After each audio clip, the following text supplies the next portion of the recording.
جب ابن آدم اپنے جلال میں آئے گا اور سب فرشتے اس کے ساتھ آئیں گے، تب وہ اپنے جلال کے تخت پر بیٹھے گا اور سب قومیں اس کے سامنے جمع کی جائیں گی، اور وہ ایک کو دوسرے سے جدا کرے گا، جیسے چرواہا بھیڑوں کو بکریوں سے جدا کرتا ہے، اور بھیڑوں کو اپنے داہنے اور بکریوں کو بائیں کھڑا کرے گا۔ اس وقت بادشاہ اپنے داہنی طرف والوں سے کہے گا، آؤ میرے باپ کے مبارک لوگو، جو بادشاہی بنائے عالم سے پیشتر تمہارے لیے تیار کی گئی ہے، اسے میراث میں لو، کیونکہ میں بھوکا تھا، تم نے مجھے کھانا کھلایا، میں پیاسا تھا، تم نے مجھے پانی پلایا، میں پردیسی تھا، تم نے مجھے اپنے گھر میں اتارا، ننگا تھا، تم نے مجھے کپڑا پہنایا، بیمار تھا، تم نے میری خبر لی، قید میں تھا، تم میرے پاس آئے۔ تب راست باز جواب میں اس سے کہیں گے، اے خداوند،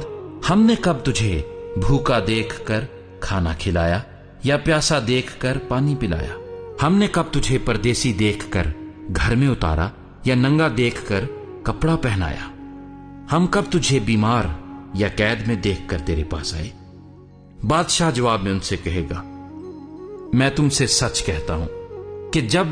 تم نے میرے ان سب سے چھوٹے بھائیوں میں سے کسی کے ساتھ یہ سلوک کیا تو میرے ہی ساتھ کیا۔ پھر وہ بائیں طرف والوں سے کہے گا، اے ملونو،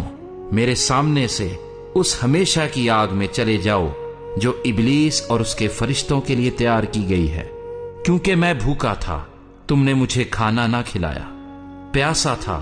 تم نے مجھے پانی نہ پلایا، پردیسی تھا، تم نے مجھے گھر میں نہ اتارا، ننگا تھا، تم نے مجھے کپڑا نہ پہنایا، بیمار اور قید میں تھا، تم نے میری خبر نہ لی۔ تب وہ بھی جواب میں کہیں گے، اے خداوند، ہم نے کب تجھے بھوکا یا پیاسا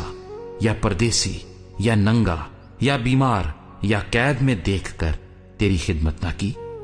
اس وقت وہ ان سے جواب میں کہے گا، میں تم سے سچ کہتا ہوں کہ جب تم نے ان سب چھوٹوں میں سے کسی کے ساتھ یہ سلوک نہ کیا